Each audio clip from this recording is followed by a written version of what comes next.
Assalamu alaikum students. Hafiz Nabil Ahmed here. International Business Week 4 topic global trade and foreign direct investment. Today we discuss about some important facts regarding history of trade theories, mercantilism, foundation of modern trade theory, absolute advantage by Adam Smith, and comparative advantage by David Ricardo. History of trade theory. Although trade between countries is as old as the existence of nation states, the development of modern trade theory can come much later. You will see some of the important historical development in our understanding of how trade works. तिजारत जो है वो इतनी ही पुरानी है जितना कि मुल्कों की हदूद का तयन और मुख्तलिफ कौमों का अपने लिए अलहदा वतन बना लेना। आज हम कुछ इम्पोर्टेंट थ्योरीज जो है वो उनको डिस्कस करेंगे। First one is mercantilism, early thinking. During the 17th and early 18th centuries, the common belief was that trade between countries was a zero-sum game. 17वीं और 18वीं सदी के दरमियान जो है एक आम तौर के ऊपर लोगों में जो ख्याल पाया जाता था और जिस बात पे ये वो यकीन रखते थे मुख्तलिफ मुल्कों के लोग, वो ये था कि ट्रेड जो है वो ज़ीरो सम गेम है। ज़ीरो सम गेम जो है उसको वो इस तरह डिफ़ाइन करते थे कि ये एक टेनिस मैच की तरह है जिसमें एक टीम जो है वो हारेगी तो दूसरी टीम जो है वो जीतेगी। मर्चेंटाइलिज्म फिलॉसफी जो है इसको वो इस तरह एक्सप्लेन करते थे, the objective of between country trade was for a country to win by exporting more than its import. अगर कंट्री जो है ट्रेड में अपनी एक्सपोर्ट को जो है वो बढ़ा लेता है और अपनी इंपोर्ट को कम करता है, मतलब अपनी इंपोर्ट से ज़्यादा जो है वो एक्सपोर्ट कर लेता है, वो इसको मर्चेंटाइलिज्म फ़िलॉसफी कहते थे। ये ट्रेड फ़िलॉसफी जो थी prepared at a period of nation building and the expectation that each state would accumulate as much gold and silver as possible. इस ट्रेड फिलॉसफी के अकॉर्डिंगली वो इस चीज़ पे बिलीव रखते थे कि आप अपनी जो एक्सपोर्ट्स है उसको इंपोर्ट से ज़्यादा करें और जितनी ज़्यादा आप एक्सपोर्ट करेंगे उतना ज़्यादा जो है वो आप गोल्ड के और सिल्वर जो है उसको स्टॉक कर सकेंगे, उनके जो डिपॉजिट्स हैं उनको आप जमा कर सकेंगे। Gold and silver was the currency of trade and nations that exported more than they import accumulated more gold and silver. Gold और सिल्वर जो था वो करेंसी ट्रेड के तौर पे यूज़ होता था और जितनी ज़्यादा आपकी एक्सपोर्ट होती थी उस एक्सपोर्ट से सोना और चांदी जो है वो जमा किया जाता था। One Nations gain was another Nations loss. एक कंट्री की, एक कौम की जो कामयाबी थी वो दूसरी की शिकस्त मानी जाती थी। Economists call this surplus of export over import a favorable trade balance. जो इकोनॉमिस्ट थे वो ये कहते थे कि आपकी इंपोर्ट जो है अगर उससे आपकी एक्सपोर्ट्स ज़्यादा हैं तो वो उसको फेवरेबल ट्रेड बैलेंस कहते थे। The balance of favourable trade easily can calculate it by deducting import from the exports. The belief was that there was a fixed amount of gold and silver in the world and the nation can had the most of these precious metal would be the most powerful. वो इस यकीन के ऊपर, इस मफरूज़े के ऊपर यकीन रखते थे, उनका इस बात पे कामिल यकीन था कि दुनिया में जो गोल्ड के और सिल्वर के रिज़र्व्स हैं, जो ज़खायर हैं वो लिमिटेड हैं और जिस भी नेशन के पास, जिस भी कौम के पास, जिस भी मुल्क के पास, जिस भी स्टेट के पास ये कीमती धातें जो हैं सिल्वर और गोल्ड, सोना और चांदी, ये जितना ज़्यादा होगा वो कंट्री, वो नेशन, वो स्टेट उतनी ही ज़्यादा पावरफुल होगी। By the mid 17th the mercantilist were under attack. 17वीं सदी के दरमियान में जो मर्चेंटाइल्स थे उन पे अटैक किया गया। David Hume pointed out the basic flaws in the mercantilism reasoning. David जो है उसने पॉइंट आउट किए कुछ फ्लॉज जो है वो इस थ्योरी में, इस फिलॉसफी में है। ही नोटेड 2 प्रॉब्लम्स, 2 प्रॉब्लम्स को उसने आइडेंटिफाई किया। 2 जो प्रॉब्लम उसने आइडेंटिफाई की, उसने पहली ये थी, the first was very practical one, how would you like to live in a country that has lots of gold and silver buried deeply in secure areas but fewer goods or services to buy। पहली important problem जो उसने discuss किया वो practical भी थी और वो implement भी all over the country, all over the state वो हो रही थी कि कोई भी कंट्री जो है वो बहुत ज़्यादा क्वांटिटी में, तादाद में सोना और चांदी जो है उसको किसी भी सीक्रेट एरिया में रिज़र्व जो है वो उसको सेव कर लेगी, लेकिन बहुत कम क्वांटिटी में, बहुत कम तादाद में वो गुड्स और सर्विसेज जो है वो परचेज करेगी। David further argued that most people want the things that gold और सिल्वर और any other form of money can buy. कि बहुत से लोग जो थे वो चीज़ों की उनको ज़रूरत थी, सोना और चांदी और कोई भी फॉर्म ऑफ मनी जिससे वो चीज़ें वगैरह कुछ भी ख़रीद सकें। सेकंड प्रॉब्लम जो थी वो इकोनॉमिस्ट जो है उसको इस तरह एक्सप्लेन करते हैं। The second problem relates to what economist call the specie flow mechanism. वो इसको स्पीशी फ्लो मैकेनिज्म का नाम देते हैं और इसमें क्या होता है, सप्लाई और amount of money in a country increases. जो मुल्क में मनी की, करेंसी की जो सप्लाई है वो बढ़ जाती है तो फिर क्या होता है, the prices is that country tend to go up as well. Supply बढ़ने से, मनी की, दौलत की क्वांटिटी बढ़ने से जो चीज़ों की प्राइसेस हैं वो भी बढ़ जाती हैं, वो भी महंगी हो जाती हैं। This means when the supply or amount of money in a country increases, the prices in that country tend to go up as well. Since gold and silver represent the money supply, this means the more of these metals that a country accumulates from exporting, the higher prices become in the country.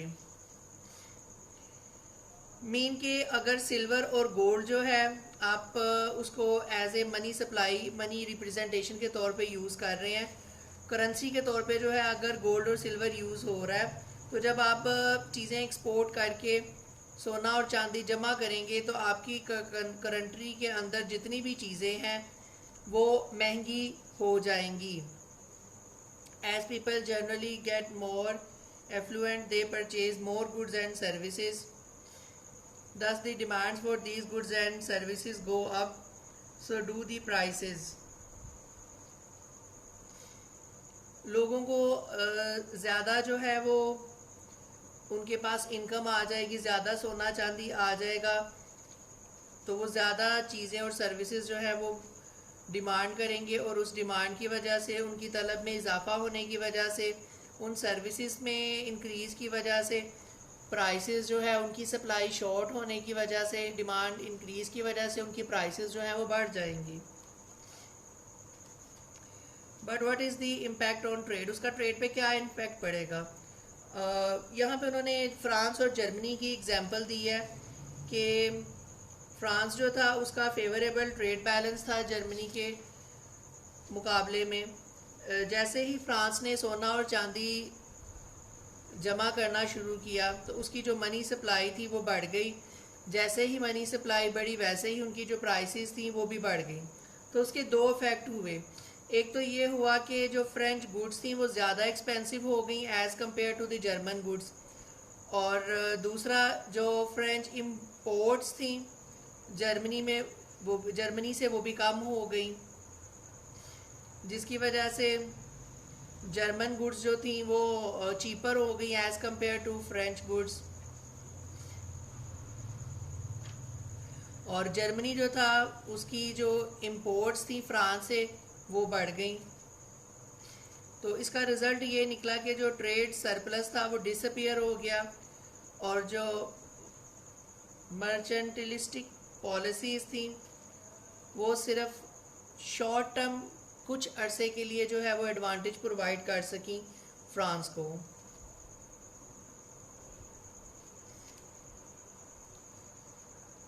Foundation of modern trade theory. Absolute advantage, the world according to the Adam Smith. In 1776, Adam Smith published his famous book, The Wealth of Nation. In this book, he attacked the mercantilism beliefs that the amount of wealth in the world is fixed and trade surpluses or deficits are a zero-sum game, where one trading partner must win at the other's expense. 1770 Smith में Adam Smith जो है वो उनकी famous book, Adam Smith एक बहुत बड़े economist, father of the economist कहा जाता है उन्हें, इकोनॉमी, उनकी बुक थी द वेल्थ ऑफ नेशन। इस बुक में उन्होंने जो मर्चेंटलिज्म पॉलिसी थी और बिलीव्स थे उसको उन्होंने बहुत ज़्यादा क्रिटिसाइज़ किया कि किस तरह जो है वो ज़ीरो सम गेम जो है वो ट्रेडिंग पार्टनर के साथ और एक्सपेंसेस के साथ पॉसिबल है। फर्दर जो है वो एडम स्मिथ ने इस बात पे भी आर्ग्यू किया कि जो वर्ल्ड्स वेल्थ है वो भी फिक्स नहीं है, क्योंकि जो नेशन इंटरनेशनल ट्रेड के साथ इंगेज हैं उनकी जो प्रोडक्टिविटी है वो चेंज है, वो प्रोडक्टिविटी ट्रेड की वजह से इंक्रीजिंग मोड पे है। इसकी वजह से जो इंडिविजुअल नेशंस हैं they do most efficiently and pass on the gain from this efficiency to all trading partners. इस वजह से वो इंडिविजुअल नेशंस जो हैं वो एफिशिएंटली काम कर रही हैं और इस सारी एफिशिएंसी की वजह से उसका जो फ़ायदा है उनके जो ट्रेड पार्टनर्स हैं उनको भी हो रहा है। For Smith the organisation in each nation should specialize in producing those things that they can do at the lowest cost. In Smith's view, costs are based on the value of labor, and the cost to produce a good depends on the amount of a labor to produce the good.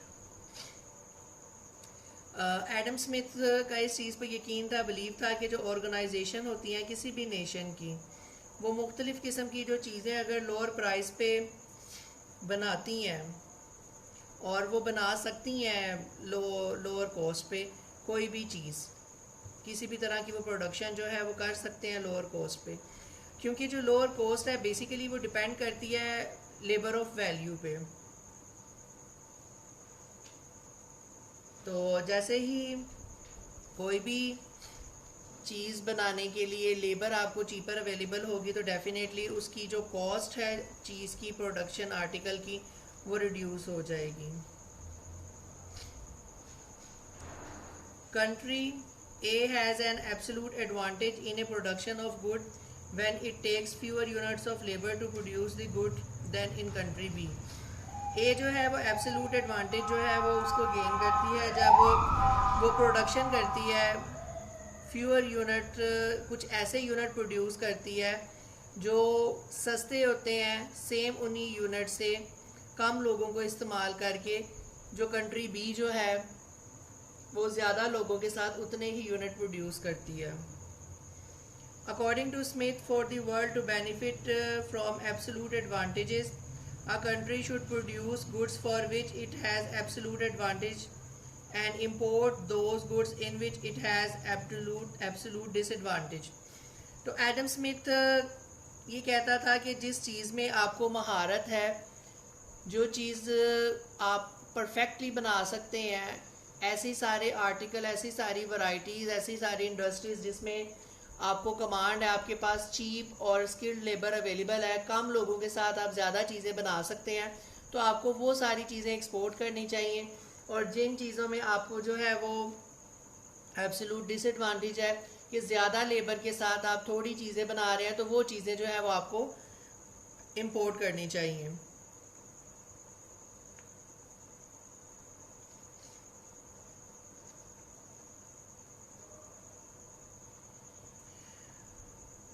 Absolute advantage is actually when the production of a good in a country takes fewer unit of a labor than production of the goods in any other country. कोई एक मुल्क किसी दूसरे मुल्क के मुकाबले में जो यूनिट ऑफ प्रोडक्शन है वो कम लेबर के साथ, फ्यूअर लेबर के साथ बना लेगा दूसरी कंट्री के मुकाबले में, तो उसको एब्सोल्यूट एडवांटेज कहते हैं।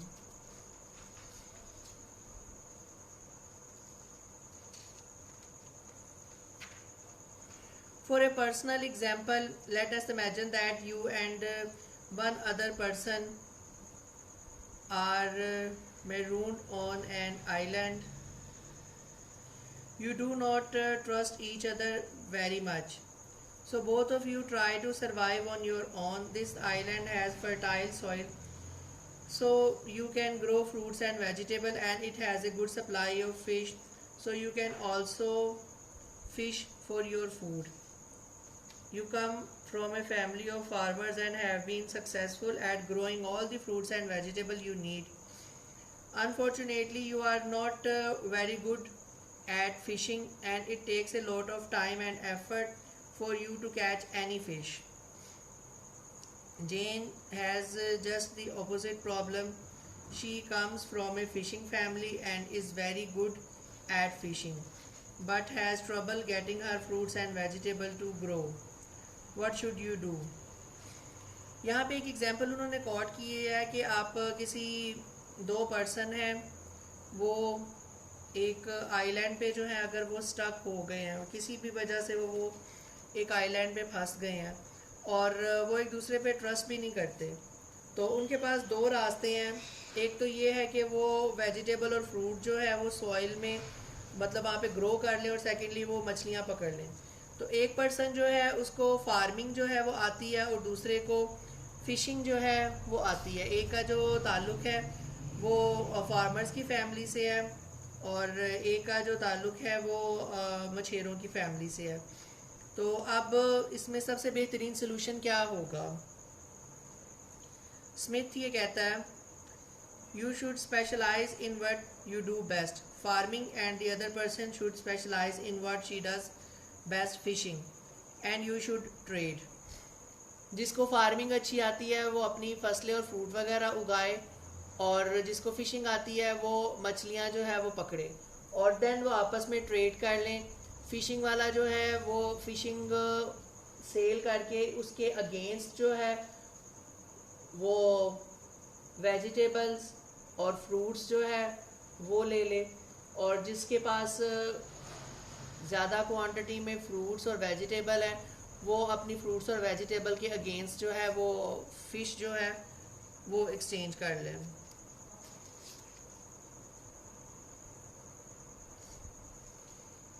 If things work as Smith predicts, both of you will have more fish and fruits and vegetables than you did before. Now we can look at more formal example of how these numbers work out. तो इस तरह जो है दोनों के पास sufficient quantity में जो है वो fruits, fish और vegetable दोनों के पास available हो जाएगी. You can see the benefits from trade using absolute advantage in labor cost in a simple example of two nation, two product world. French production French are producing fruits and US producing wheat. For a unit of labor, French produce 15 liter of fruit juice, 3 times the 5 liter produced by US juice produces. The French have an absolute advantage in fruit juicing production. US farmers, however, most efficient than French farmers at producing wheat. They produce twice as many bushels of wheat for a unit of labor as do the French farmers. If countries simply produce for their own consumption of wheat and fruit juices, the total worldwide production in our example world is 20 liter of fruit juices per unit of labor and 30 bushels of wheat with 2 units of labor. What happens when we specialize? यहाँ पे उन्होंने example coat किया कि French जो है France वो कम labour के साथ जो है वो फ्रूट जूसेस प्रोड्यूस कर रहा है, वो ही फ्रूट जूसेस जो है वो अमेरिका जो है वो ज़्यादा लेबर के साथ प्रोड्यूस कर रहा है. On the other hand USA जो अमेरिका है वीट प्रोडक्शन जो है वो कम लेबर के साथ फ्यूअर लेबर ऑफ यूनिट के साथ कर रहा है. On the other hand France जो है फ्रेंच जो है उनको उसी प्रोडक्शन के लिए ज़्यादा लेबर की ज़रूरत पड़ रही है. तो अगर वो स्पेशलाइज हो जाएंगे अपने अपने पर्टिकुलर प्रोडक्शन पे ही फोकस करेंगे तो क्या होगा? If US farmers just produce wheat and French farmers just produce juices, when the French shift their insufficient wheat production to fruit juices, for every freed up unit of labor that previously produced wheat, they get 15 liters of fruit juices. Similarly, when the US shift in its insufficient juices production to wheat, it gets another 20 bushels of wheat. The result of this shift in production to specialize in area of absolute advantage. Without using any labor, total world production increases. And if the US imports fruit juices and the French wheat, everyone in those countries can drink more fruit juices and eat more bread than they did before. तो अगर वो इस तरह exchange कर लें कि French जो है वो सिर्फ फ्रूट जूसेस जो है वो प्रोड्यूस करे और वो एक्सपोर्ट कर दें अमेरिका को, और अमेरिका सिर्फ वीट प्रोडक्शन करे और जो एक्सेसिव वीट है वो उसको एक्सपोर्ट कर दें फ्रेंच को, तो इस तरह जो फ्रेंच सिटीजन्स हैं और अमेरिकन सिटीजन्स हैं वो पहले से ज़्यादा क्वांटिटी में, पहले से ज़्यादा बेटर क्वालिटी की वीट जो है वो उसको यूज़ कर सकेंगे और जो फ्रूट जूसेस हैं उससे वो फ़ायदेमंद हो सकेंगे.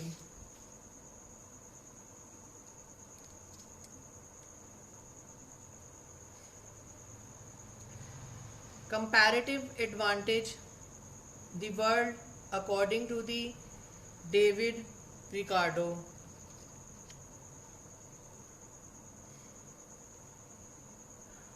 Within any particular nation, the companies and industries do some things better than they do their other things. For example, one nation may be twice as good as making computers as it is at growing corn. Another nation may be better at growing corn than producing computer. The principle of comparative advantage explains how these relative differences within countries can lead to beneficial trade between partners.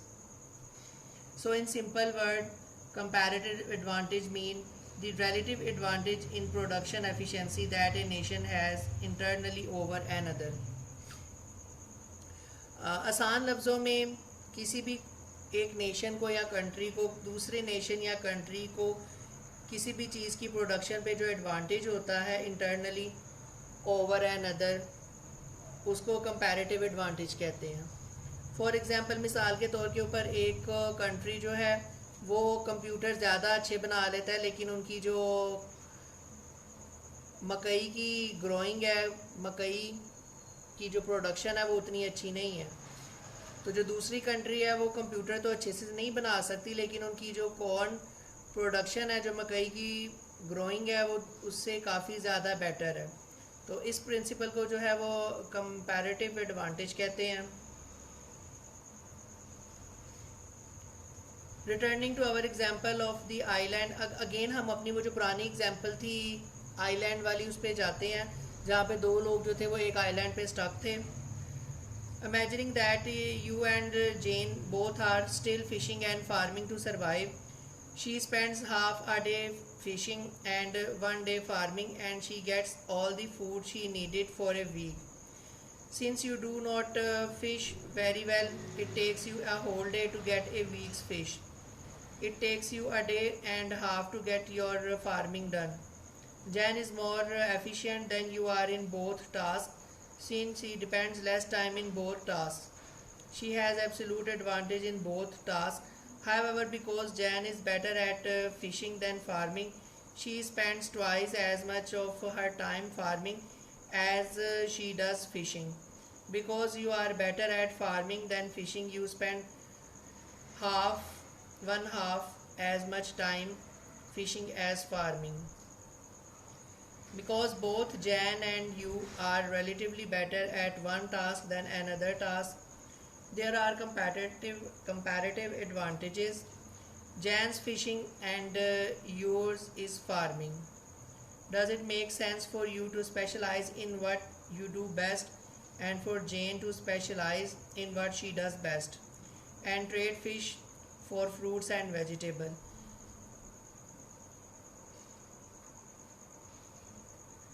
Let us look at a simple example to show how trade in such a situation can work for both sides benefit. इस example में again हम वही scenario discuss कर रहे हैं कि आपकी जो कैपेसिटी है, एबिलिटी है, टैलेंट है, वो फार्मिंग का ज़्यादा है एज़ कम्पेयर टू दी जेन। अगर जेन जो है दोनों टास्क परफॉर्म करने में उसको ज़्यादा टाइम लगता है और एक टास्क वो आपसे पहले परफॉर्म कर लेती है, मीन्स फ़िशिंग जो है, फ़िशिंग में वो आपसे कम टाइम लेती है और फार्मिंग में आप उससे कम टाइम लेते हैं, तो डेफिनेटली आप दोनों जो हैं वो एक दूसरे के साथ ट्रेड करके दोनों का टाइम भी सेव कर सकते हैं और प्रोडक्शन जो है अपनी उसको भी ज़्यादा कर सकते हैं। For example, we compare US and Chinese production of computers and bicycles. Many people in the USA and Europe now fear that production of many goods will go to developing nations with their low cost labor and increasingly sophisticated production technologies. However, even if, for example, the Chinese can do most things more cheaply, the theory of comparative advantage suggests that the trade can still be beneficial to the world's trade partners. मिसाल के तौर के ऊपर comparison अगर करें China का और USA का, तो बहुत से लोग जो US और यूरोप में यूरोपियन है वो उनको इस चीज़ का बहुत ज़्यादा फेयर है, क्योंकि लो कॉस्ट लेबर और डेवलपिंग नेशन की तरफ जो है लो कॉस्ट लेबर है, जिसकी वजह से वो एक न्यू टेक्नोलॉजीज़ और सोफिस्टिकेटेड प्रोडक्शन टेक्नोलॉजीज़ को यूज़ करके प्रोडक्शन बढ़ा रहे हैं। लेकिन इसका जो बेनिफिट है वो चाइना को तो होगा, लेकिन जितने भी उसके वर्ल्ड ट्रेडिंग पार्टनर हैं उन सबको भी इसका फ़ायदा होगा। Comparative advantage relate to the idea of opportunity cost. Comparative advantage जो है इसका आइडिया अपॉर्चुनिटी कॉस्ट के साथ रिलेट करता है। अपॉर्चुनिटी कॉस्ट ऐसी कॉस्ट होती है, the choice to produce one good require you to give up the opportunity to produce another good, कि अगर आप एक चीज़ को छोड़ के कोई दूसरी चीज़ जो है उसको प्रोड्यूस करते हैं तो वो अपॉर्चुनिटी कॉस्ट है। Opportunity cost means that when you choose to produce one goods you have to give up the opportunity to produce another goods.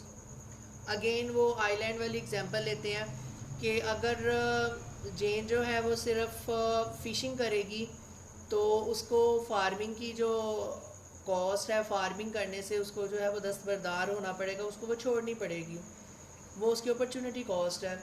On the other hand अगर आप फार्मिंग कर रहे हैं तो आप फिशिंग नहीं करेंगे, तो फिशिंग को छोड़ देना वो आपकी अपॉर्चुनिटी कॉस्ट है। There is a trade off each country makes when it decide to produce one good in place of another. तो ट्रेड ऑफ ये हर कंट्री जो है उसको ये करना पड़ता है, डिसाइड करना पड़ता है कि वो कौन सी चीज़ की बजाय कौन सी चीज़ बनाएगी, वो किस चीज़ को सेक्रीफाइस करेगी किस चीज़ के लिए। फॉर एग्जांपल अमेरिका जो है वो बाईसाइकिल्स बनाएगा या कंप्यूटर बनाएगा। अगर वो कंप्यूटर बनाएगा तो डेफिनेटली वो बाईसाइकिल्स जो है वो उसको सेक्रीफाइस करेगा। A country has comparative advantage in good A if it has to give up producing fewer units of good B than does another country. This means what within that country it is relatively more efficient to produce one product than another product. Thank you so very much. End of the lecture.